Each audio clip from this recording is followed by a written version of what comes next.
ശബരിമല വിശേഷങ്ങൾ നിങ്ങൾക്കായി അവതരിപ്പിക്കുന്നു കല്യാൺ സിൽക്സ്, കാലിക്കറ്റ് റോഡ്, പെരിന്തൽമണ്ണ.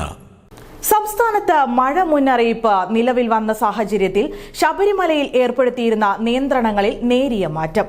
പമ്പയിൽ കുളിക്കുന്നതിന് ഏർപ്പെടുത്തിയ നിയന്ത്രണമാണ് നീക്കിയത്.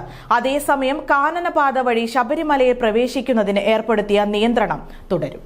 സംസ്ഥാനത്ത് പലയിടത്തും അതിശക്തമായ മഴ തുടരുന്ന സാഹചര്യത്തിലാണ് പമ്പാ നദിയിൽ കുളിക്കുന്നതിനും കാനനപാതയിലൂടെ ശബരിമലയിൽ പ്രവേശിക്കുന്നതിനും ഭക്തർക്ക് വിലക്ക് ഏർപ്പെടുത്തിയിരുന്നത്. എന്നാൽ മഴ മുന്നറിയിപ്പിൽ വ്യത്യാസം വന്നതോടെ പത്തനംതിട്ടയിൽ ഏർപ്പെടുത്തിയ നിയന്ത്രണത്തിലും നേരിയ മാറ്റമുണ്ടായി. ഇതോടെ പമ്പാ സ്നാനത്തിന് ഏർപ്പെടുത്തിയ നിയന്ത്രണവും നീക്കുകയായിരുന്നു. അതേസമയം പമ്പയിലും സ്നാനഘട്ടങ്ങളിലും ഇറങ്ങുന്ന ഭക്തർ അതീവ ജാഗ്രത പുലർത്തണമെന്നും അടിയൊഴുക്കിനെ കരുതണമെന്നും ശബരിമല അഡീഷണൽ ജില്ലാ magistrate doctor Arun S Nair പറഞ്ഞു. അപ്പോൾ മഴയുടെ ഭാഗമായിട്ട് ബഹുമാനപ്പെട്ട പത്തനംതിട്ട ജില്ലാ കളക്ടറിന്റെ ഉത്തരവിന് പ്രകാരം പമ്പയിൽ ഭക്തർക്ക് സ്നാനം ചെയ്യുന്നതിന് കഴിഞ്ഞ ദിവസം റെഡ് അലർട്ട് പ്രഖ്യാപിച്ച സാഹചര്യത്തിൽ നിരോധനം ഏർപ്പെടുത്തിയിരുന്നു. പക്ഷേ ഇന്ന് അലർട്ടിന്റെ തീവ്രത കുറച്ചതിനാൽ ഭക്തന്മാർക്ക് പമ്പയിൽ ഇറങ്ങി സ്നാനം ചെയ്യാവുന്നതാണ്.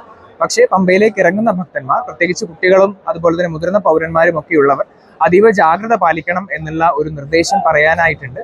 പ്രത്യേകിച്ച് അടിയൊഴുക്കിനുള്ള സാഹചര്യം ഉള്ളതുകൊണ്ട് തന്നെ നമ്മളിപ്പോൾ പോലീസിന്റെയും ഫയർഫോഴ്സിന്റെയും NDRFന്റെയും ടീമുകളെ പമ്പയുടെ ഇരു കരകളിലും വിന്യസിച്ചിട്ടുണ്ട്. പോലീസ്, ഫയർഫോഴ്സ്, NDRF ടീമുകളെ പമ്പയുടെ ഇരു കരകളിലുമായി വിന്യസിച്ചിട്ടുണ്ട്.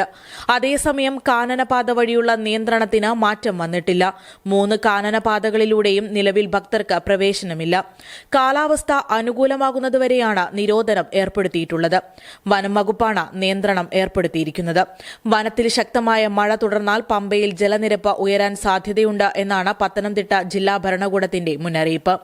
കരിമല വഴിയുള്ള കാനനപാതയിൽ അഴുതക്കടവ്, മുക്കുഴി എന്നിവിടങ്ങളിൽ വനപാലകർ തീർത്ഥാടകരെ തടഞ്ഞ് മടക്കി അയക്കുകയാണ്. കാനനപാതയിൽ മഴ മൂലം മണ്ണിടിച്ചിൽ സാധ്യതയും ഏറെയാണ്. News desk, today news. നിങ്ങൾ കല്യാൺ സിൽക്സിൽ പോയിരുന്നോ? എന്നിട്ട് 3 ചുരിദാർ വാങ്ങിച്ചോ? കള്ളം പറയേണ്ട, ശാലിനി കണ്ടതാ. വാങ്ങിച്ചല്ലോ. എങ്കിലേ ആ 3 പെണ്ണുങ്ങളുടെ പേര് പറ. അതിപ്പോ വേണ്ട, ഞാൻ എന്റെ വീട്ടിൽ പോവാ. ഹലോ, ചുരിദാർ, രണ്ടാമത്തെ ചുരിദാർ, മൂന്നാമത്തെ ചുരിദാർ. അപ്പൊ പേര് പറയട്ടെ. 3-in-1 combo offer. Kalyan silks 3-in-1 combo offer. ഇനി ഒന്നിന്റെ വിലയിൽ 3 വാങ്ങാം. ഇനി നീ പറ.